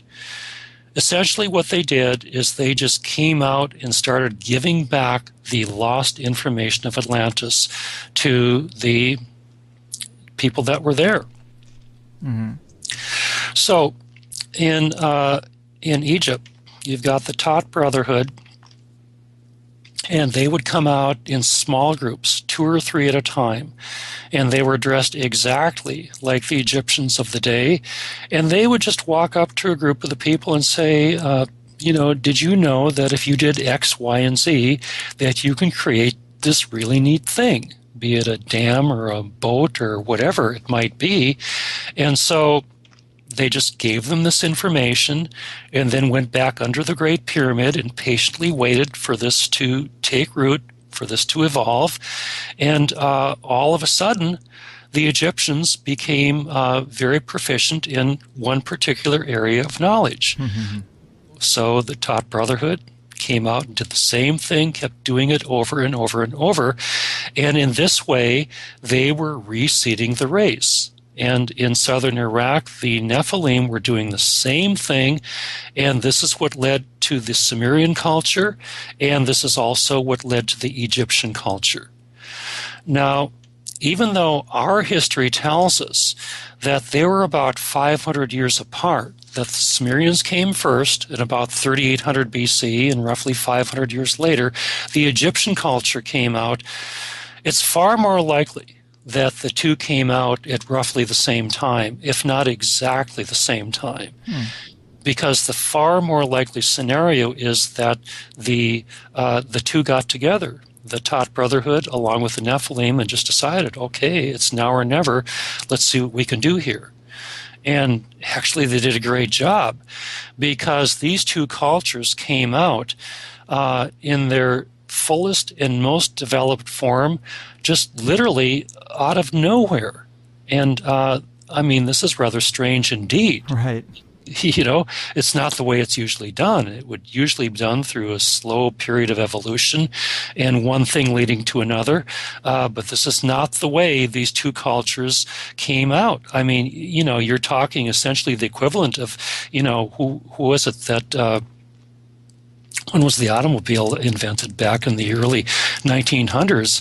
It's just like if a modern-day automobile would appear in 1900 with nothing before it. I mean, and how could this possibly be? But it does jive with the mystery of why the culture sprung up overnight, and the idea of superior beings living under the surface or being under the surface and coming out. That's a theme that comes up a lot, whether it's mythology or the lore of Ireland or this story. So it seems it has to be rooted in something. Yeah, it's called stair-step evolution, and not many people can logically explain how it could be. Sitchin has a good idea because he's able to interpret these Sumerian records, the cuneiform clay tablets. And if you can accept even a portion of what we're talking about today, then you can put these two pieces together from what Thoth is telling us in combination with what the Sumerian records are telling us, and you can kind of glean that, my gosh, maybe the Tot Brotherhood actually did have a significant hand in the creation of the Egyptian culture, and the Nephilim doing a similar thing with the creation of the Sumerian culture. Well, nonetheless, this appears to be what happened, and nobody can explain it unless you go as far out on the limb as we have and have a little fun doing it. So, well, I was just I do think that all makes sense, and it seems like in the ancient sense of secret societies and brotherhoods, they seem to be overwhelmingly positive, but yet we do have the Illuminati or the elite of today. Where do we see them springing into the story? Well, there's one more piece of the puzzle we have to put together here before we can go there, and that is the introduction of writing. It is Thoth who introduced writing in the early days of Egypt, and he did it because he had to. He had to do it because he knew that would be the very thing that would take us away from the dreamtime memory that we had on the first level of awareness. And I'll briefly explain that. Back in the day of Atlantis, and prior to that in Lemuria, we were again on the first level of consciousness. We had not only a totally different way of interpreting the reality, but also of accessing memory through what you might call a holographic memory. We had the ability to holographically recreate an event in case you wanted to tell your buddies what happened last week.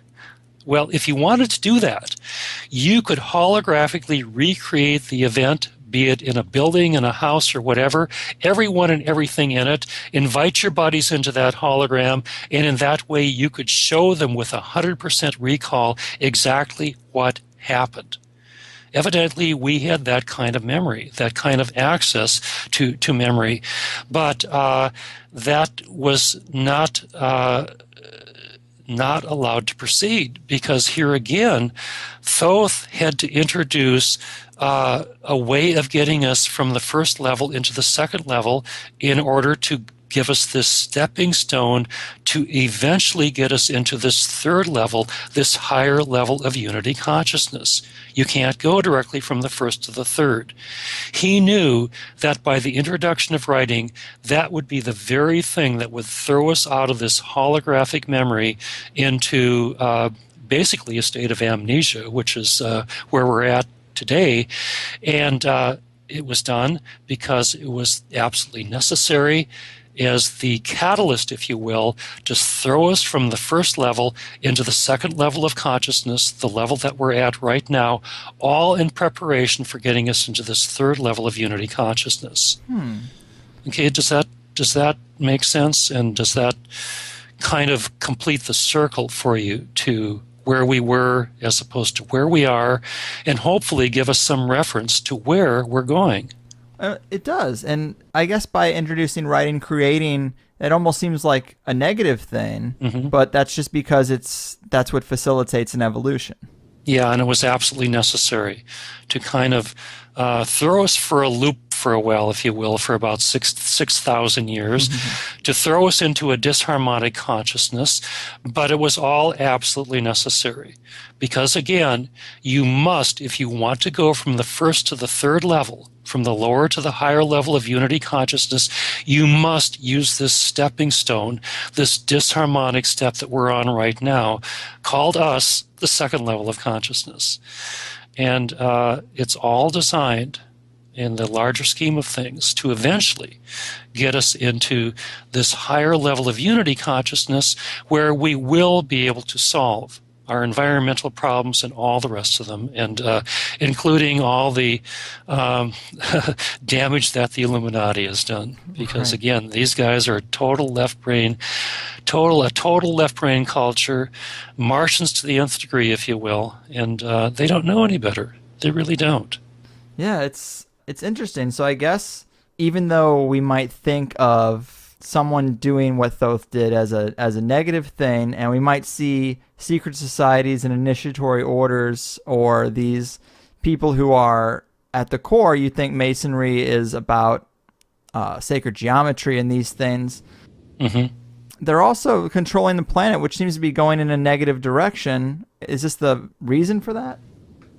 Well, what it all is tools and information. And it's your consciousness that determines how you use it. And so if you have an awareness that is basically, when you're in unity consciousness, let's put it this way, individuality as we know it now, in essence, ceases to exist. You're no longer looking out at a world that you don't get your connection to it, standing apart from trying to conquer and control it. You're much more like cells in the larger body, each cell contributing to the greater good of the whole. And this is a, I think, useful way of looking at the difference between separation consciousness and unity consciousness. But if you're talking about the global elite, people that are operating almost entirely off of their left brain, if you've got no intuitive capabilities, you've got no reason to care, you've got no reason to link together, you've got no reason to see this reality as anything other than an us versus them type thing. Mm-hmm. And so that's talking about domination and control. Right. What's in it for me? Who cares about you guys? Well, exactly. And it seems odd, or I can't rectify why these ascended masters would allow this information that kind of allows them to live a superior way, why they would allow this to get into the hands of people with dark agendas. Yeah, well, keep in mind that it is all a function of consciousness, and viewed from a higher level of awareness, from this higher level of unity, there is only oneness at that point. What we see as good versus evil, and furthermore, it's good needs to win. You know, if you're rooting for the good guys like we are. You can see the same event, yet you're going to see it entirely, completely different. What we see as separate things functioning, it's on the level of unity, everything is working together. Everything, in fact, from that level of awareness is serving as a timing agent. This is all leading somewhere. It's all going somewhere, and frankly, I think it's all going to turn out really well, much better than probably we have a right to hope or expect it to turn out. Because I'm well aware that we are. Well, we're living life consistent with a Chinese proverb. You know, the one that says, if we don't change our direction, we're likely to end up where we're headed. You know that one. And we're definitely on a collision course with disaster. But there is a larger scheme of things, a larger order of things. And from that perspective, these seemingly separate events are all playing out together. Everything from that perspective is a function of timing. Mm-hmm. I mean, what I mean by that is that you've got the dark forces and the light forces are actually working together. See, the forces of light, they're doing everything they can to get us evolved, whether we're a species or a planet or whatever, as quickly as possible. But the forces of darkness, well, their job is to do everything they can to keep us stuck in fear and limitation for as long as they can. And they're very good at it. That's their job. That's their role. But viewed from a higher level, from the level of unity, there's only one spirit moving through all of life. No matter how good it may seem, no matter how bad it might seem, it's still just this oneness, as above, so below. So from that perspective, these seemingly separate entities that are at total odds, that are at war with each other, are actually working together. And this is the timing aspect in all of it. And so for us, we recognize the importance of timing. If you move when the timing is not right, you're talking about a rather disastrous situation if the baby is born at 6 months or 15 months. How about 9 months? When the timing is right, that's when things move. And so hopefully that helps to tie this together just a little bit. Yeah, that's definitely well said, and that makes a lot of sense. I like the analogy of the baby being born. And we talked earlier about the existence of, or the influx of, two external species, and we were talking about the Martians, which are, we say, they're the logic-based external beings. They're the global elite, in a sense, of today. What happened to the Hebrews? Still here. And they're still here. I mean, that's about all I can say. Right. Of course, we know the name, but are we using the word Hebrews the same today as in the context of this outsider race? Yeah, it's where they came from, if you believe Thoth. Wow. So that gets into the whole idea, or their mythology or their religion of being chosen people, of a different type of person, I should say. Yeah, and according to Thoth, back in the day, this is the mistake that they made, believing that they in fact were the chosen people, which, I mean, is really a pretty good definition of duality or polarity consciousness. And ultimately that's going to lead you down the road to disaster, standing apart from and thinking if you're the chosen race, you're better than, somebody else. Right, which is definitely the way the elite think. Yeah, and that's just the grand illusion. And so evidently they messed up badly enough to create a life that was probably unspeakably awful. And so I'm sure it's not the first time it's happened that life, that meaning higher life forms, galactic command, whomever, whatever, said, sorry guys, you're going to have to come back and start over. Right. Which is exactly what happened to us when Atlantis fell. I mean, we had to start over, square one. If you have your memory erased and you've fallen down the dimensional wavelength till you've landed in this dark, dense place called third dimensional polarity consciousness, man, you are starting over. And so evidently it's done probably on a regular basis. And that's not to say that probably the opposite has occurred also, where races of beings have been bumped up a bit. Skip a grade, go directly. Right. Go directly from college from the 8th grade. See how well you do. Of course. I suppose that's happened too. And it seems to me that when we're looking at the puppet masters, a lot of researchers talk about it going back to Egypt, going back to Samaria, with ideas like fractional reserve banking. Of course, that's a form of alchemy in a sense, and it is a definite tool for keeping the planet kind of enslaved and keeping us away from the abundance of the world by instituting a middleman, which is the dollar. Could we say that the elite are a mix of these two with two different approaches? A mix of these two outside sources? Well, there was fractional reserve banking. A Rothschild said it all. Give me control of a nation's currency, and I care not who makes its laws. Right. So that's how you covertly control behind the scenes. Oh, of course. Who are these guys? Hopefully, eventually, they're going to evolve out of it, but they haven't done it yet. And the best I can say in answer to that question is, again, to go back to the whole Martian thing. I mean, these guys are Martian. They have Martian blood in them to the nth degree. And